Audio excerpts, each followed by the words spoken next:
En la Edad Media los magos usaban los espejos para mirar hacia el más allá. Los espejos era la manera en la que los demonios miraban hacia nuestro mundo, también mediante rituales estos podían entrar a través de los espejos en nuestro mundo. Hoy en día esos espejos serían nuestros televisores como el cine nos muestra, pero ese más allá sería mucho más real de lo que pensamos. Los científicos llevan más de 50 años buscando una máquina que tenga la capacidad de abrir una puerta hacia el antimundo. Antimundo es el nombre que se le puso a un mundo dimensional paralelo al nuestro. La palabra anti significa contrario a nuestro mundo y esto es así desde que se descubrió que en nuestro mundo todo tiene su contrario. Si existía un mundo material como el nuestro tenía que haber un mundo de antimateria donde viven estos seres dimensionales. El contacto con ellos ya existe, pero se busca la forma de entrar en este antimundo.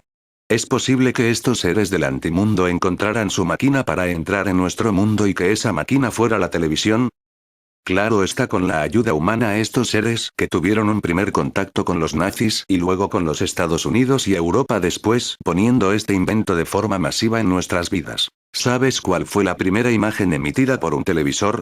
En 1922 investigó la posibilidad de transmitir imágenes a distancia, en 1924 consiguió transmitir la imagen parpadeante de una cruz de Malta, símbolo satánico. De todas las cosas bellas de nuestro planeta Tierra, la primera imagen fue un símbolo satánico.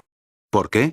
Desde que los seres humanos vieron por primera vez su propia imagen, ha habido una gran fascinación y misterio en lo que se refiere a las superficies reflectantes.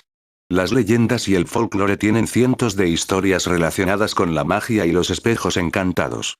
Aunque en muchos casos se tratan de simples historias, en otros tienden a ser advertencias sobre los peligros que acompañan los espejos. El antimundo es de color azul como lo es la niña de la película de Ring, y como lo eran los dioses de la India, eran también azules. Nada es casual, créeme. Por cierto, la niña entra en nuestro mundo por la tele y es de color azul. ¿Casual? No lo creo. Que tienen cualidades negativas sobrenaturales.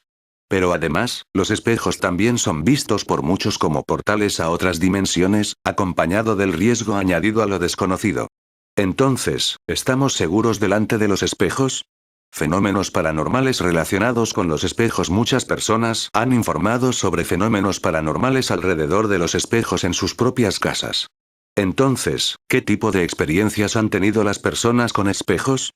Hay cientos de casos documentados de espejos encantados y tienden a tener características similares. Los testigos han reportado experiencias paranormales cuando han comprado o adquirido un viejo espejo y lo han puesto en su casa. También, las personas han afirmado que cuando se han mudado a un nuevo hogar, han tenido problemas con los espejos dejados por los ocupantes anteriores. El espejo como portal a otras dimensiones. Los portales espirituales son la entrada y salida de energía espiritual a otras dimensiones. Algunos expertos afirman que los portales pueden ser capturados en fotografías o grabaciones de vídeo. Por lo general, aparecen como un torbellino de viento alargado, en forma de remolinos. Según la creencia popular, estos portales son agujeros, aperturas, ventanas de los campos de energía que rodean a los reinos espirituales o dimensiones. Los seres de energía, como los espíritus, pueden desplazarse a través de estas aberturas en el plano físico. El espejo como portal a otras dimensiones. Los portales espirituales son la entrada y salida de energía espiritual a otras dimensiones. Algunos expertos afirman que los portales pueden ser capturados en fotografías o grabaciones de vídeo. Por lo general, aparecen como un torbellino de viento alargado, en forma de remolinos. Según la creencia popular, estos portales son agujeros, aperturas, ventanas de los campos de energía que rodean a los reinos espirituales o dimensiones. Los seres de energía, como los espíritus, pueden desplazarse a través de estas aberturas en el plano físico. El espejo como portal a otras dimensiones. Por desgracia, los espíritus negativos atraviesan con frecuencia estos portales. Se cree que esto sucede porque la capa astral más cercana al plano físico está lleno de seres astrales inferiores energéticos, conocidos comúnmente como bajos astrales. La mayoría de los portales se cree que son dos vías, tanto para entrar y salir del nivel físico. Estos portales se encuentran en todo el mundo y puede incluso haber ciertos puntos calientes en el planeta. Muchos creen que no solo los seres espirituales pueden utilizar los portales, sino también los seres extraterrestres de otras dimensiones. Aparte de los espejos, también se cree que existen otras zonas de entrada y salida como puertas, ventanas e incluso armarios, que se cree que tienen portales contenidos. Al igual que con cualquier fenómeno paranormal, es difícil saber qué casos son auténticos fenómenos naturales o fenómenos sobrenaturales. Pero la realidad, es que los televisores seguirán desempeñando un papel importante en los fenómenos psíquicos. Y es importante recordar que la próxima vez que pases por un televisor y tengas un extraño escalofrío recorriendo todo tu cuerpo, reflexiona, nunca se sabe quién o qué podría estar mirándote desde el otro lado del espejo. Para terminar, observar cómo en películas de Ring y El Señor de los Anillos los insectos pueden pasar de una dimensión a otra. En la película de Trinus a un televisor.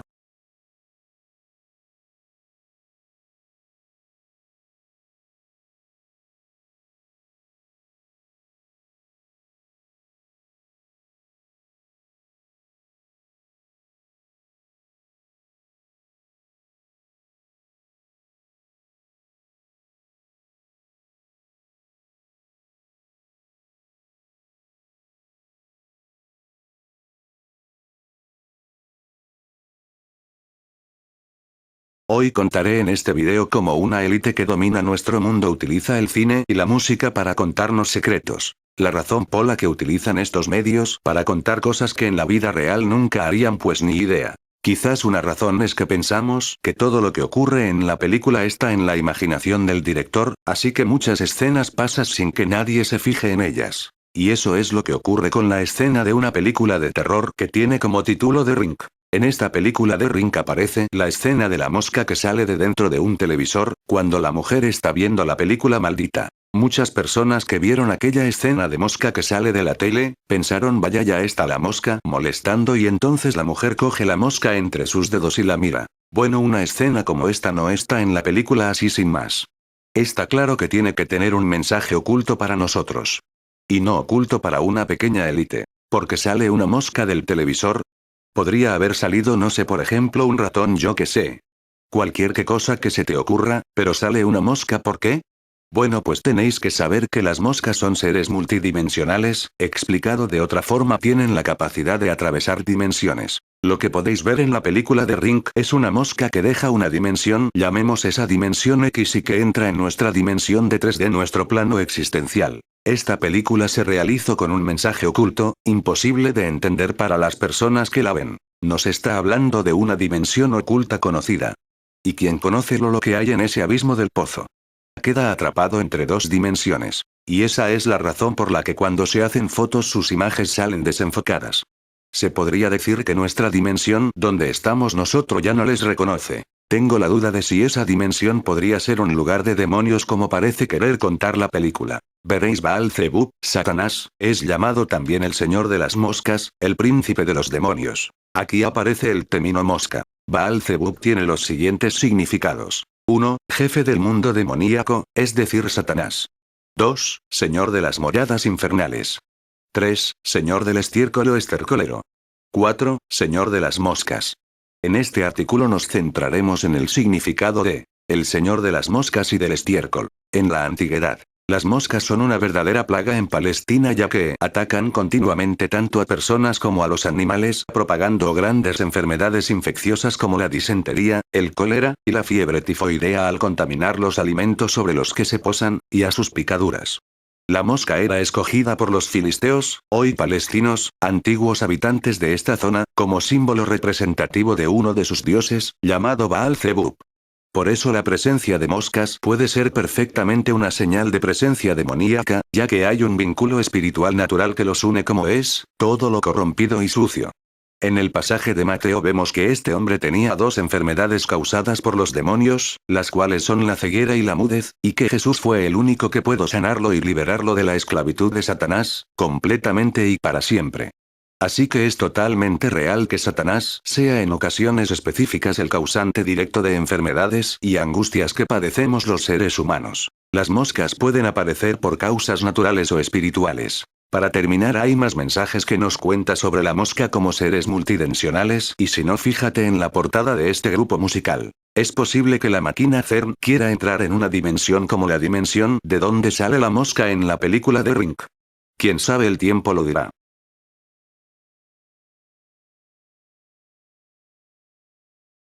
Antitierra, el mundo gemelo que quieren abrir con el CERN. Antitstone, planeta imaginario e invisible, también llamado antitierra o contratierra, que, a juicio de Phileas, 450, 400 AC, y los pitagóricos, se interponía entre la Tierra y el fuego central, protegiéndolo de este. Entendían que era invisible por el hecho de que no podía ser visto debido a que la Tierra giraba a su alrededor, ofreciéndole la misma cara siempre, que era el hemisferio del planeta opuesto a donde se encontraba situada Grecia. La antimateria perdida ha intrigado a los físicos durante décadas. Según predicen las teorías vigentes, durante el Big Bang se formó una cantidad igual de materia que de antimateria. Pero en la actualidad todo lo que vemos a nuestro alrededor está hecho de materia. ¿Dónde está, pues, la antimateria que falta? ¿Y qué es exactamente la antimateria? Atrás en el tiempo. El ser de antimateria. La materia, la luz y la antimateria son lo mismo. La diferencia se sitúa en sus orientaciones respectivas en espacios dimensionales superiores y todo se mueve a través del espacio a la velocidad de la luz, conocida como c. La materia se mueve a través del tiempo a la velocidad c, la luz se mueve a través del espacio a la velocidad de c, la antimateria se mueve hacia atrás en el tiempo a la velocidad de c. No existe la antiluz. La luz moviéndose hacia atrás en el espacio es simplemente la luz moviéndose en otra dirección. La única diferencia es la orientación. La antimateria es materia moviéndose hacia atrás en el tiempo. Las cargas parecen estar revertidas debido a esto. Es como ver una película en reversa. Dos cosas que se atraen parecieran estar repeliéndose. Es por eso que el universo parece estar escaso de antimateria. Así como en el Big Bang fue creada tanto como la materia regular, solamente es que está moviéndose, de forma natural, hacia la dirección opuesta, por lo tanto, no se ve en ningún lado. Probablemente existan seres de antimateria moviéndose hacia atrás en el tiempo, antes del Big Bang, preguntándose por qué su universo contiene tan poca materia. Si se pudiese ir atrás en el tiempo, el individuo se convertiría instantáneamente en antimateria. Si el ser pasado, materia, contacta al ser viajero del tiempo, antimateria, ambos se encuentran con la muerte, con la aniquilación, hasta del planeta entero. Es el mismo principio del de transformarse en luz. Transformarse en luz es un problema de orientación. Simplemente se rota al ser en un espacio dimensional superior. Entonces, el ser se mueve a través del espacio, y en algún otro punto, puede continuar rotando y convirtiéndose en antimateria para poder viajar atrás en el tiempo, el cual no es un problema porque la materia se ha dejado en un plano dimensional inferior, o rotar en la otra dirección y convertirse de nuevo en materia en otro punto del espacio. Un diagrama de Feynman designa a las partículas de antimateria como viajeros del tiempo. Cuando interpreta algunas colisiones de partículas, no las establece como fantasmas que aparecen de la nada, sino que algunas zigzaguean atrás y hacia adelante en el tiempo. En los 40s uno de los grandes acertijos de la física era el porqué de que todas las instancias de una partícula elemental particular, todos los electrones, por ejemplo, son aparentemente idénticas. Según Feynman, todos los electrones eran en realidad uno mismo que estaba rebotando atrás y adelante en el tiempo. Así se lograron calcular las propiedades de un electrón moviéndose atrás en el tiempo. Esto, al mismo tiempo, igualaba las propiedades conocidas del positrón. En la teoría cuántica de campos las partículas llevan con ellas cantidades de varios elementos conservados mientras se mueven. Los elementos son energía, momento, carga eléctrica, sabor, entre otros. Mientras la partícula se mueve, estos elementos conservados producen corrientes, las cuales tienen una dirección basada en la moción y signo del elemento conservado. Si se aplica un operador de reversión del tiempo, se revierte la dirección del flujo de corriente, la cual es el equivalente de reversión del signo del elemento conservado. Por lo tanto, la partícula se transforma en antipartícula. Una carga positiva moviéndose a la izquierda es equivalente a la carga negativa moviéndose a la derecha. Si se poseyera una corriente de electrones moviéndose a la derecha y se aplicase el operador de la reversión del tiempo, eso convertiría la velocidad de derecha a una velocidad de izquierda. Sin embargo, se obtendría el mismo resultado exacto con la conversión de los electrones a positrones y dejándolos continuar moviéndose a la derecha. De cualquier manera, se termina con un flujo de carga positiva neto moviéndose a la derecha. Hay un teorema básico en la teoría cuántica de campos, el teorema TCP dice que si se aplican las tres operaciones de reversión temporal, la conjugación de carga, cambia partículas y antipartículas, y la inversión de la paridad reflejando el espacio, el resultado debería ser exactamente equivalente al resultado inicial. Se sabe debido a datos experimentales que, bajo ciertas circunstancias exóticas, la combinación de la conjugación de carga y la inversión de la paridad no deja a todos los procesos físicos sin cambios, lo cual significa que lo mismo debe ser cierto sobre la reversión del tiempo. La física no es una invariable de reversión temporal. Por supuesto, debido a que no se puede revertir el tiempo en la realidad, no podemos probar en qué manera esto es cierto exactamente. Aun si un positrón es realmente un electrón moviéndose atrás en el tiempo, eso no ayuda a construir una máquina del tiempo porque al supuesto electrón siempre lo observaremos como un positrón viajando hacia adelante en el tiempo. En 1933, el ingeniero electromecánico Pablo Dirac recibió el premio Nobel por sus estudios de física. Este trabajo decía que existía una partícula de masa semejante al electrón y de carga igual pero positiva a la que llamó positrón, dando origen a la teoría de las antipartículas, y por lo tanto de la antimateria. En 1955 se descubrió el antiprotón, o sea la partícula de gran masa semejante al protón pero de carga negativa. Esto dio origen a la teoría de que cada átomo tiene su antiátomo. Partamos entonces de esta teoría: si un edificio está compuesto de átomos, teóricamente tendría que existir su antiedificio.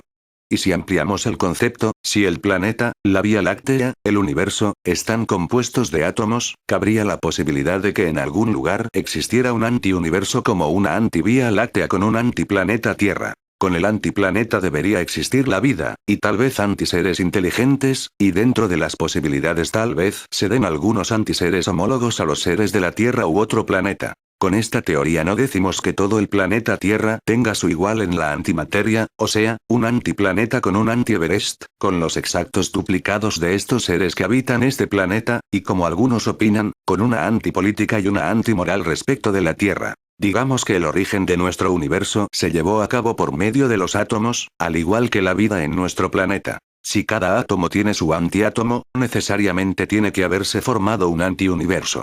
Pero este antiuniverso tendría una remota posibilidad de ser exactamente igual en configuración al nuestro. Digamos entonces que si por cada átomo hay un antiátomo, esto no significaría que la distribución antiuniverso sea la misma que en el nuestro. Explicaremos esto con un ejemplo. Júpiter tiene un diámetro de 142.000 kilómetros en un antiuniverso, mejor dicho, en un antisistema solar. Tal vez existan en vez de un planeta como Júpiter dos antiplanetas de 71.000 kilómetros de diámetro. Es como si a dos bebés se les entrega un juego de rompecabezas, exactamente iguales en cantidad de piezas y en dibujo. Hay una remota posibilidad de que exista en sus mentes formar una figura exactamente igual. Es lo mismo en la teoría de la antimateria.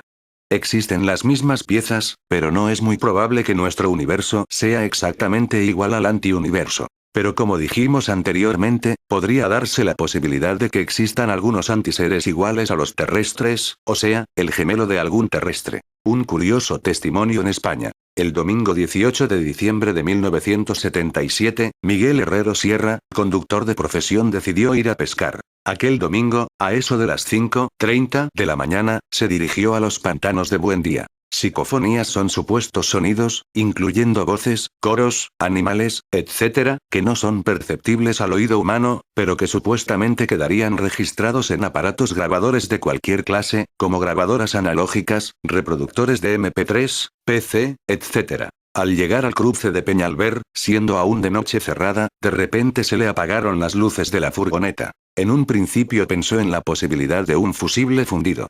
Bajó y revisó los fusibles, encontrándolos todos en perfecto estado. De modo que decidió sacar la furgoneta de la carretera. Entonces vio en el campo, como a 20 metros y a su derecha, una gran sombra, que al principio le pareció una casa o un camión. Como conoce bien la zona y sabe que en este tramo no existe casa alguna, pensó que fuera un camión estacionado en la finca. Mientras pensaba en esto, vio encenderse una luz, como una linterna muy potente cuyo haz de luz se dirigió a los cristales de su coche, al tiempo que alguien le gritó: «Oiga, oiga, señor, el de la furgoneta». Pensó que pudiera tratarse de un vehículo accidentado, y que alguien pudiera necesitar ayuda.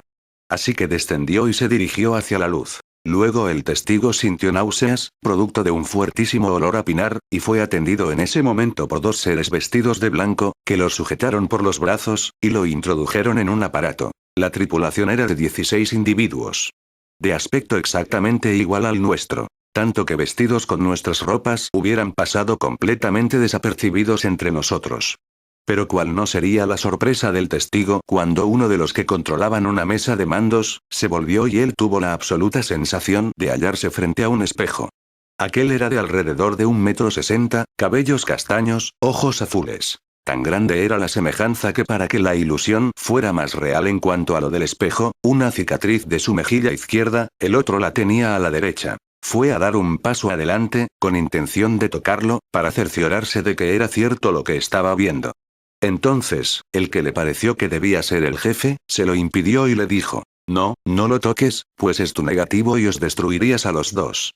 Según la teoría de la antimateria, cuando ésta y la materia se encuentran, se aniquilan mutuamente, dando por resultado una gran cantidad de energía.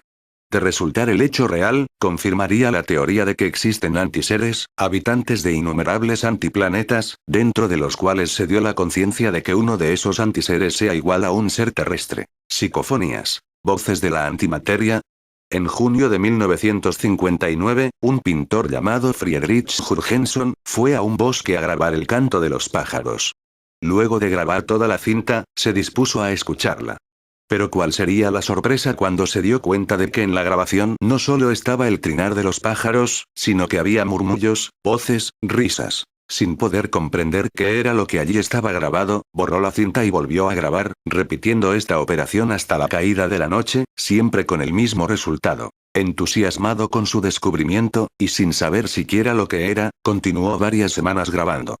A medida que aumentaban las grabaciones, los susurros se volvían palabras cada vez más claras, hasta que un día grabó la voz de su propia madre. Estos experimentos continuaron con otros sonidos. Las grabaciones fueron el origen de una llamada psicofonía. Hasta ahora no se ha dado explicación a la pregunta: ¿de dónde provienen estas voces y cómo puede ser que se oigan voces de personas muertas? El sonido se propaga constantemente, de manera que se podría decir que perdura siempre. Por esta razón, los astronautas han escuchado en el espacio bocinazos, voces, gritos, etc. Como el sonido no está compuesto de átomos, sino de vibraciones, podría pasar de una dimensión a otra, así como pasar de la antimateria a la materia.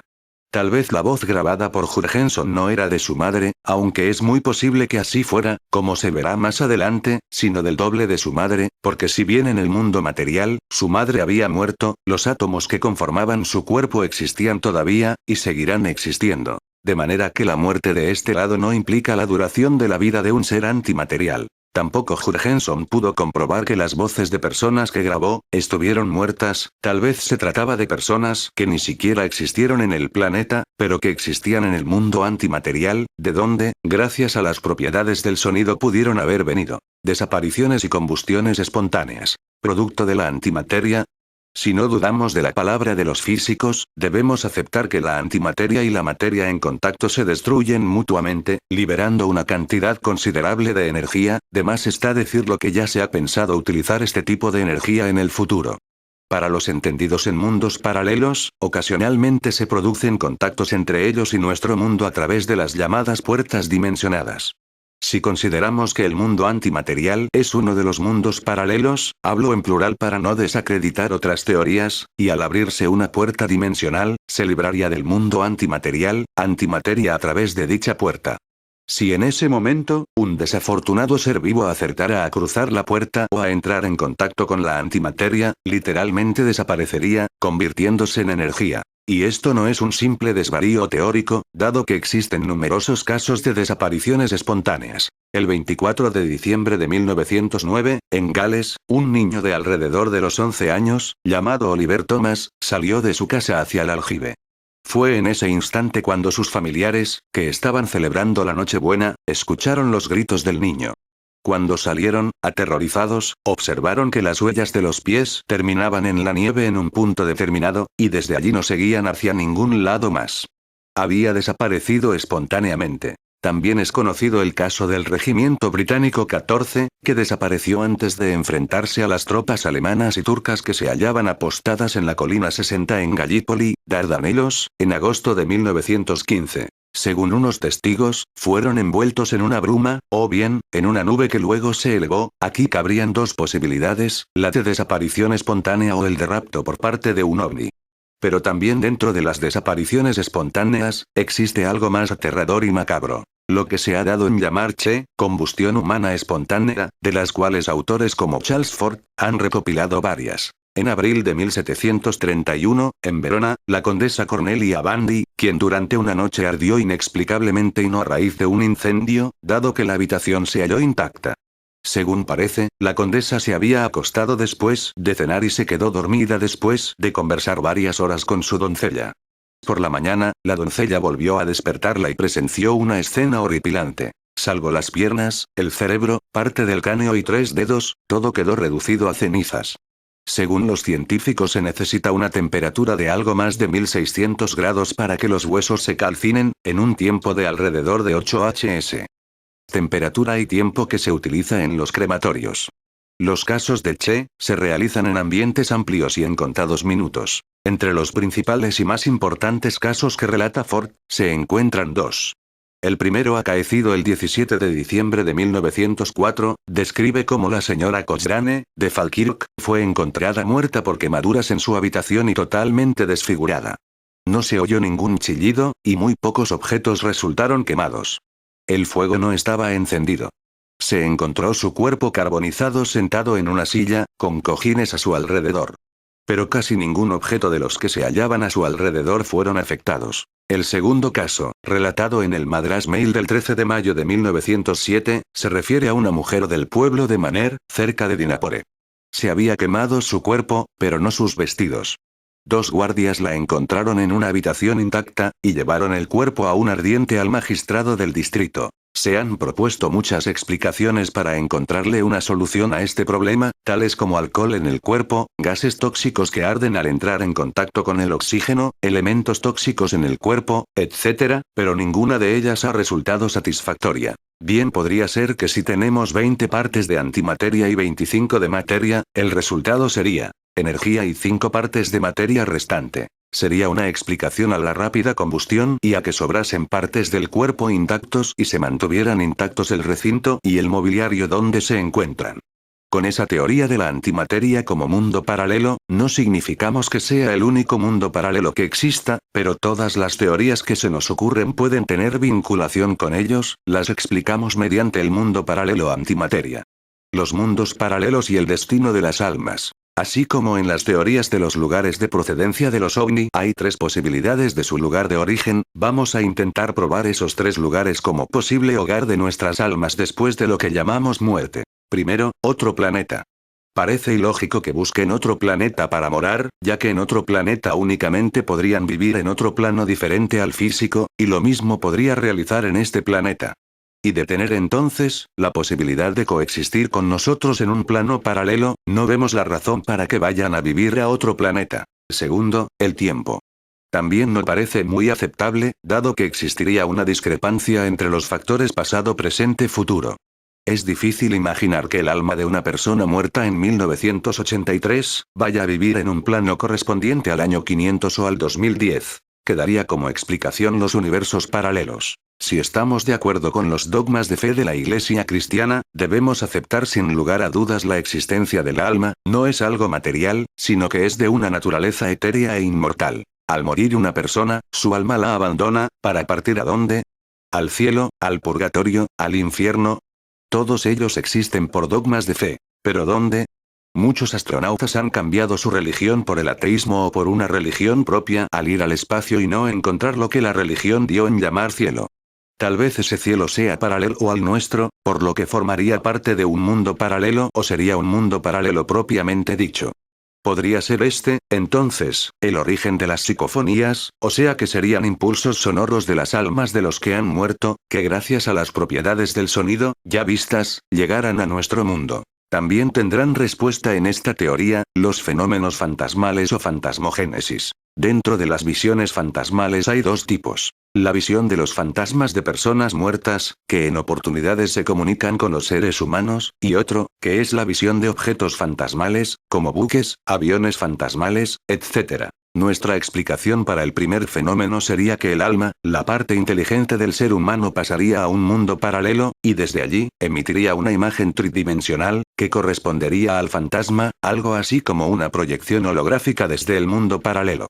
En efecto, un rayo de luz, a nuestro entender, no tendría obstáculo de atravesar la antimateria a la materia. Por esta razón, al ser una imagen, los observadores de fantasmas los ven como cuerpos transparentes pero tridimensionales, esto es porque son una proyección, flotantes, no afectados por la gravedad, por no poseer densidad, y que desaparecen de inmediato, posiblemente porque se termina la proyección. Con respecto a las imágenes fantasmales de cosas inanimadas como aviones, barcos, etc., encontrarían su explicación en que son imágenes fantasmas de algo que en algún momento desapareció. En su libro Sin rastro, Charles Berlitz relata la historia del holandés errante.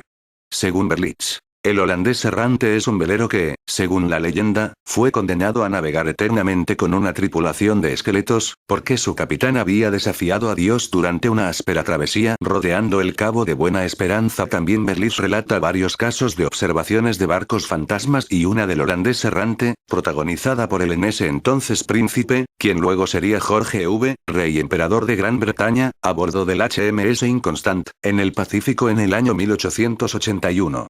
Este es el relato. A las 4 de la mañana cruzó ante nuestra proa el holandés errante.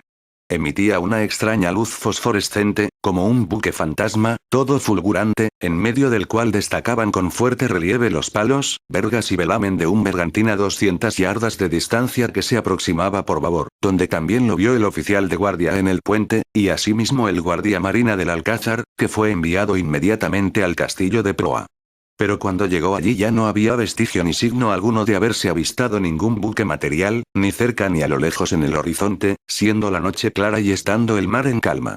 Hay otra observación protagonizada por W. H. Prosser, en el Triángulo de las Bermudas, a bordo del Undersea Hunter, cuando observó un gran buque fantasma que bautizó con el nombre de holandés errante Ilren. Un aspecto interesante de la observación es este. La insólita y flameante aparición poseía además otro elemento de misterio pese a su extrema proximidad. En ningún momento apareció en la pantalla de radar del Undersea Hunter. Parece lógico que no se observara nada en el radar, dado que lo visto no era nada material, sino una imagen tridimensional, que en determinadas circunstancias podía volver a producirse una y otra vez. Es muy probable que el holandés errante haya desaparecido en su vida material de la faz de la Tierra a través de una puerta de la antimateria, destruyéndose en ese momento, liberando una gran cantidad de energía, y dado que no conocemos las secuelas que puede dejar este tipo de energía, es probable que dejara un cierto tipo de vibraciones en el ambiente que permiten que en determinadas circunstancias, reaparezca dicho barco. Lo mismo pasaría con la observación de aviones fantasmas y barcos fantasmas en el Triángulo de las Bermudas. Es muy probable que los llamados triángulos del diablo, diseminados por la faz del planeta, sean puertas semipermanentes de acceso al mundo paralelo antimateria, o a otro mundo paralelo. Y es muy posible que sean puertas semipermanentes controladas por entidades inteligentes que habitarían en dicho plano, es decir, los antiseres. Estos fenómenos que pertenecen al acervo tradicional humano, a menudo fueron subestimados o tratados ligeramente. Los avances en el conocimiento de la física nos lleva a plantearnos su realidad. Parece, no obstante, que solo creemos en la medida en que la todopoderosa ciencia nos da su aval. Y ese, sabemos, no es el único camino, ya que los descubrimientos científicos no hacen a menudo más que avalar el intuitivo saber del hombre.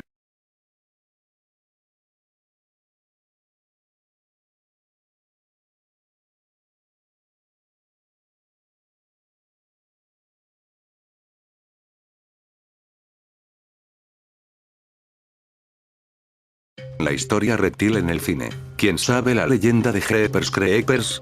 La efectividad de una puesta en escena vigilante por construir atmósferas de total incertidumbre, la querencia por una explícita violencia gráfica y un desmedido afán por la tortura psicológica, la subversión de los arquetipos afianzados por el último cine de horror para adolescentes, y, en síntesis, el interés por restituir la fuerza de los miedos primarios en los motivos argumentales, en una época en la que el tradicional hombre del saco ha sido progresivamente desplazado en el imaginario colectivo por amenazas invisibles en forma de guerras bacteriológicas o armas nucleares, la tarea de construir un nuevo mito que contribuya a reformular los parámetros de los monstruos clásicos se antoja compleja. Su historia se explica a través de una leyenda, en la mejor tradición de las leyendas urbanas contadas alrededor de una fogata, se desliza a través de las sombras y sus ataques aparecen precedidos por una añeja melodía jazz, en un detalle similar al uso de la música en La Noche del Demonio, Night of the Demon, 1957, o de las canciones canciones folk escritas por Paul Giovanni en Dewey Kerman, 1973, cuya letra, extraída de su inicial contexto cómico, prefigura los escalofriantes placeres prohibidos de esta abyecta entidad. La canción principal de este filme se titula Jeepers Creepers, fue originalmente creada para la película Going Places 1938 Dick Powell y Ronald Reagan. Jeepers Creepers, ¿de dónde sacaste esos ojos? ¡Oh Dios!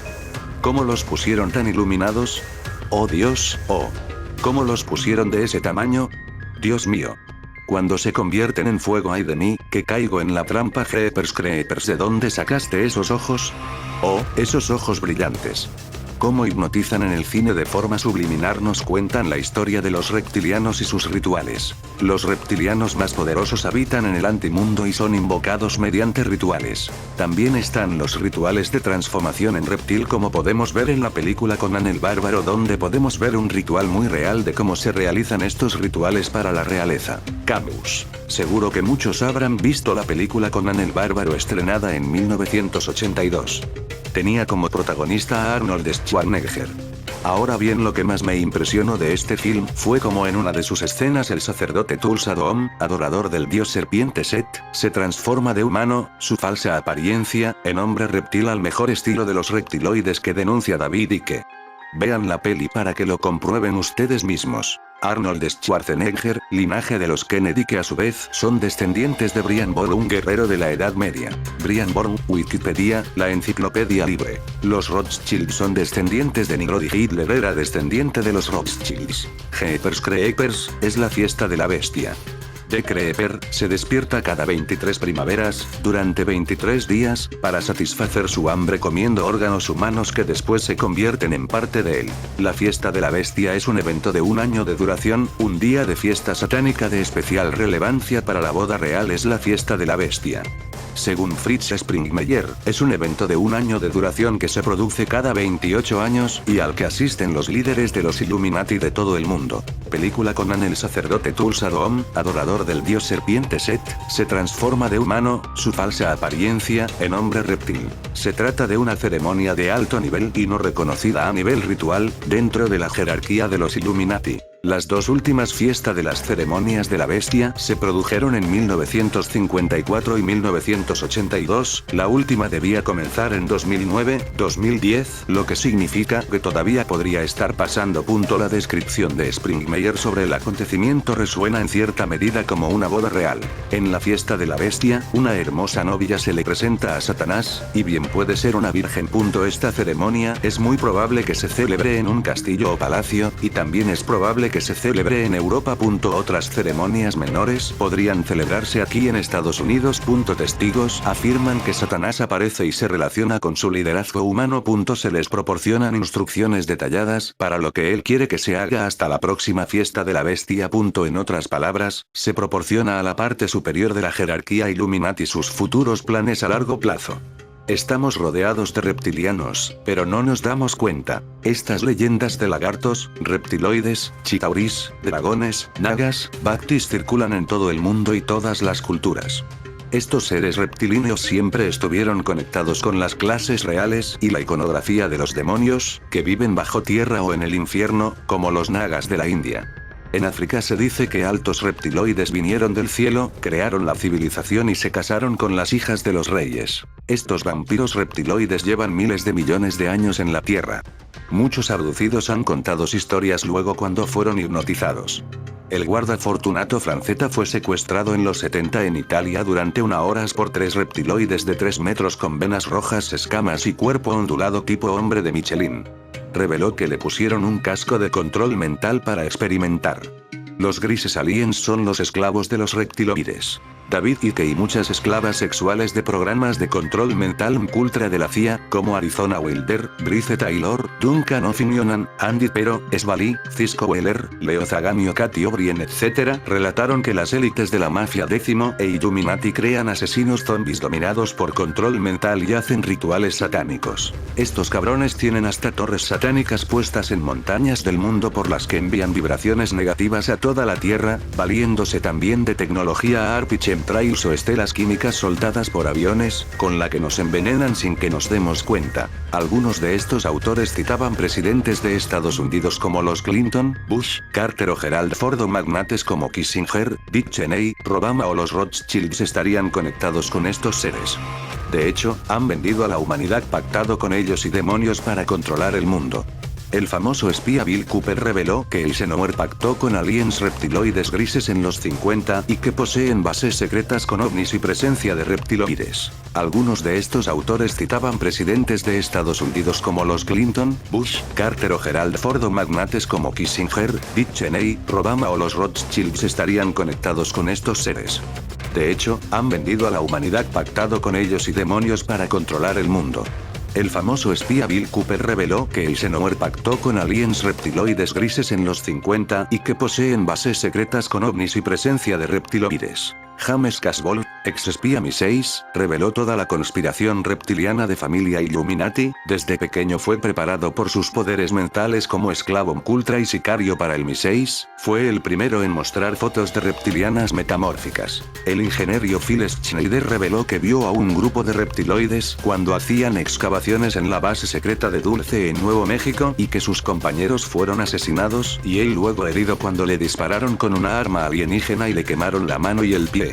En 1995 fue asesinado, al igual que Thomas Castello y el periodista Danny Casolaro y todos aquellos que descubrieron el gran secreto de los reptilíneos ocultos. Estos reptiloides son los vampiros de toda la vida. Pueden tomar forma terrícola, comen carne humana viva de humanos y beben sangre en rituales, hibernan y se alimentan de la energía psíquica negativa de la humanidad. Muchos otros autores han confirmado estos hechos, como el ex espía del MI6 James Casbolt, hijo de una familia Illuminati y sometido a un programa de control mental desde niño. Barry King, guardia de seguridad de la base secreta subterránea de Berkshire en Inglaterra al 499, dijo que vio un hombre reptil en ese lugar. Preston B. Nichols, involucrado en el proyecto secreto Montauk, contó que había visto también lagartos reales, que parecían ser la cúpula de mando en esas bases secretas. Mothman o el hombre polilla, que se ha visto antes de catástrofes, 11S o del inicio de la falsa pandemia de la gripe cerda, sería un reptiloide alado maléfico. Se trataría de un caso de magia negra alien. Costello dijo que en estas bases experimentaban con genéticamente niños y adultos abducidos y que los grises eran una especie de raza esclava al servicio de los reptiloides. Las referencias a rituales de dioses reptiloides que vinieron del cielo en ovnis y vampirizan sangre y energía vital a seres humanos son universales y repetitivas, desde los Hopis de Arizona de los Bactio venidos del cielo a las leyendas de Nagas indias, la Lilith o Anunnakis de Sumeria, dioses precolombinos de serpientes emplumadas o los Chitauris reptiles africanos. Anunnaki significa aquellos que vinieron del cielo a la tierra. Los Anunnaki están enterrados en Oriente Medio, de ahí que esa zona sea un lugar de sangre y terror, y allí existe el mayor portal dimensional de la Tierra, de más de 2 millas, por donde entran muchas razas aliens malévolas.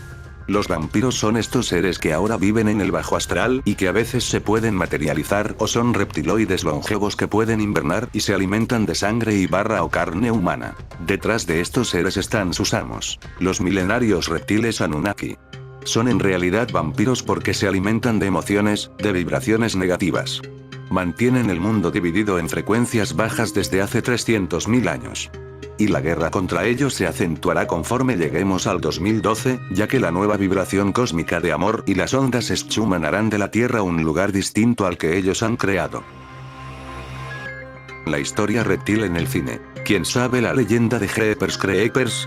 La efectividad de una puesta en escena vigilante por construir atmósferas de total incertidumbre, la querencia por una explícita violencia gráfica y un desmedido afán por la tortura psicológica, la subversión de los arquetipos afianzados por el último cine de horror para adolescentes, y, en síntesis, el interés por restituir la fuerza de los miedos primarios en los motivos argumentales, en una época en la que el tradicional hombre del saco ha sido progresivamente desplazado en el imaginario colectivo por amenazas invisibles en forma de guerras bacteriológicas o armas nucleares, la tarea de construir un nuevo mito que contribuya a reformular los parámetros de los monstruos clásicos se antoja compleja. Su historia se explica a través de una leyenda, en la mejor tradición de las leyendas urbanas contadas alrededor de una fogata, se desliza a través de las sombras y sus ataques aparecen precedidos por una añeja melodía jazz, en un detalle similar al uso de la música en La Noche del Demonio, Night of the Demon, 1957, o de las canciones folk escritas por Paul Giovanni en Dewey Kerman, 1973, cuya letra, extraída de su inicial contexto cómico, prefigura los escalofriantes placeres prohibidos de esta abyecta entidad. La canción principal de este filme se titula Jeepers Creepers, fue originalmente creada para la película Going Places 1938 Dick Powell y Ronald Reagan. Jeepers Creepers, ¿de dónde sacaste esos ojos? ¡Oh Dios! ¿Cómo los pusieron tan iluminados? ¡Oh Dios! ¡Oh! ¿Cómo los pusieron de ese tamaño? ¡Dios mío! Cuando se convierten en fuego, ay de mí, que caigo en la trampa. Jeepers Creepers, ¿de dónde sacaste esos ojos? ¡Oh, esos ojos brillantes! ¿Cómo hipnotizan? ¿Cuál es el destino de los ojos? La capilla Sixtina que decora el taller del Creeper, en las que la carne deviene un instrumento para flagelar nuestra propia conciencia y obligarnos a mirar hacia el oscuro abismo de nuestros terrores secretos. El diseño del monstruo es inquietante, precisamente porque le otorga a la trama ese relato de campiña, hombre del saco, espanto de caminos, mitología. Cuando el Creeper come la lengua a la cabeza decapitada del policía. Detrás de él hay un cartel grande que pone: ¡qué sabor tan bueno! Tastes so darn good. El camión que maneja el asesino, es un implícito homenaje a El Diablo sobre Ruedas, una de las primeras películas de Spielberg.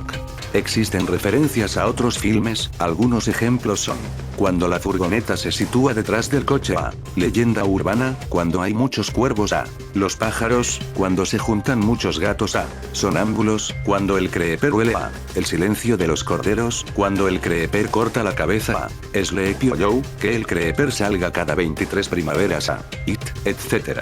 La película se inspiró en Carretera al Infierno y La Matanza de Texas. En la primera camiseta amarilla que lleva Darius Jenner, Justin Long, pone Bannon, un guiño al guionista Dan O'Bannon, creador de la saga Alien.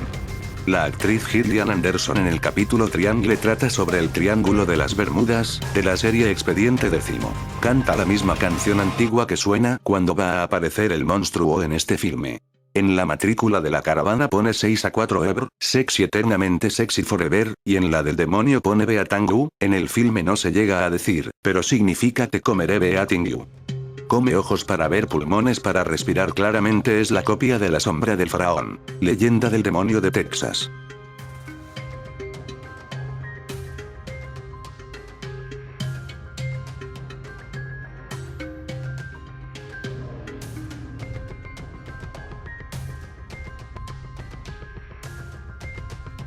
Las espirales bajo el mar en el Golfo de Aden. En esta imagen una máquina extraña, parece ir hacia un remolino en el mar. Espirales bajo el mar y en los alrededores del Golfo de Aden, espacios similares entre las espirales como algo muy bien calculado, solo basta una toma aérea para comprender la magnitud del proyecto.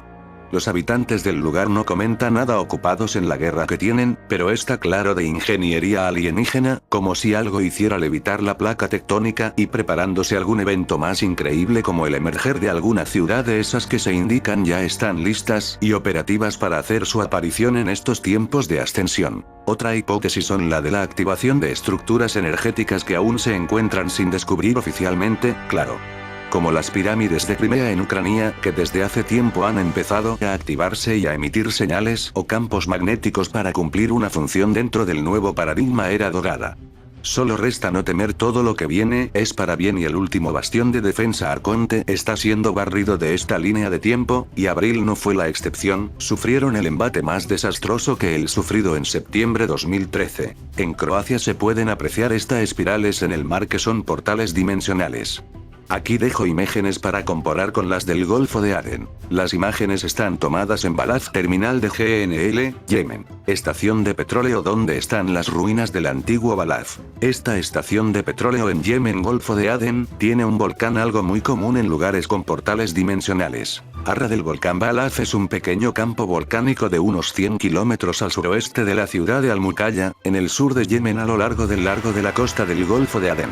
Al menos un flujo de lava basáltica es probablemente de época histórica. Arradeval campo volcánico Az se encuentra en el extremo sur del Graben Balaz.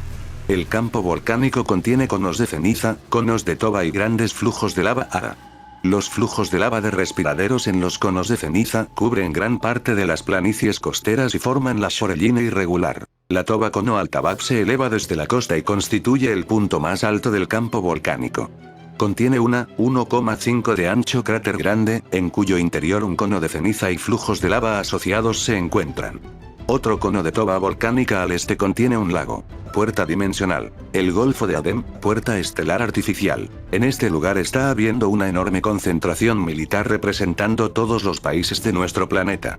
Se ha instalado flota militar de USA, Rusia, China, Japón, Irán, Alemania, OTAN, NATO, UE, Unión Europea, UN, Naciones Unidas, y Blackwater. Lo justifican diciendo que es para la vigilancia y control de grupos terroristas navales. En 2007, científicos americanos y europeos localizaron ciertas anomalías electromagnéticas en el Golfo de Adén. Al mismo tiempo detectan un aumento del fenómeno ovni en la zona. A finales de 2007 las primeras Zodiac piratas atacan barcos pesqueros. En 2008 se incrementan los ataques piratas. En este año, los piratas van mejorando el armamento y los barcos. En 2009 se dice que son células de Al-Qaeda que han despertado y están desestabilizando la zona. Peter Leeson propone la locura de privatizar el Golfo de Adén para poner fin al problema de los piratas somalíes. En 2010 se restringe el paso por la zona, solo pueden pasar, muy lejos, algunos barcos petroleros y mercantes, y controlados por los militares. Al parecer, desde el 5 de enero de 2010 está totalmente abierto el vórtice. Es importante señalar que, según el Baltic Exchange Drill Index que muestra la navegación mundial, un 93% de los barcos que pasan por el Golfo de Adén han sido llamados para regresar a sus puertos. Según Aaron Collum, un militar implicado en experimentos de alto secreto, los militares están allí por la existencia de un Stargate en el Golfo de Adén. La puerta estelar activada en el Golfo de Adén es de origen positivo nibiruano. Los reptiles negativos nibiruanos no quieren que se abra este portal, porque supondría que otras civilizaciones extraterrestres positivas podrían entrar e impedir sus planes, y han enviado a militares de todo el planeta para evitarlo. También a quien cree que esta puerta es totalmente creada por el hombre a raíz de las investigaciones en CERN, y que han elegido el lugar por ser de alto contenido telúrico. A esto supuestamente se le denomina Proyecto Camelot. En Rusia el 9 de abril del 2014 la televisora rusa Televisión 3 presentó un reporte de una luz en forma espiral que había aparecido un mes antes en la ciudad de Oaxaca. En el reporte lo relacionaron con la espiral captada por radar del Servicio Meteorológico Nacional y por otros dos radares. Estos vórtices magnéticos en forma espiral fueron captados después de que un ovni entrara al volcán Popocatépetl. En el reporte de Televisión 3 lo relacionan con ovnis, siendo este un vórtice magnético. La espiral de Oaxaca es una de las mejores captadas en video, ya que se han captado en Noruega, Australia, en Mongolia, Ucrania, Israel, y Nueva Zelanda. Estas espirales de luz que aparecen en el cielo y los informes del aumento de los avistamientos ovnis en los diferentes países en que aparecieron las espirales, nos lleva a pensar que estas espirales son puertas dimensionales que utilizan estos ovnis para llegar a nuestro planeta.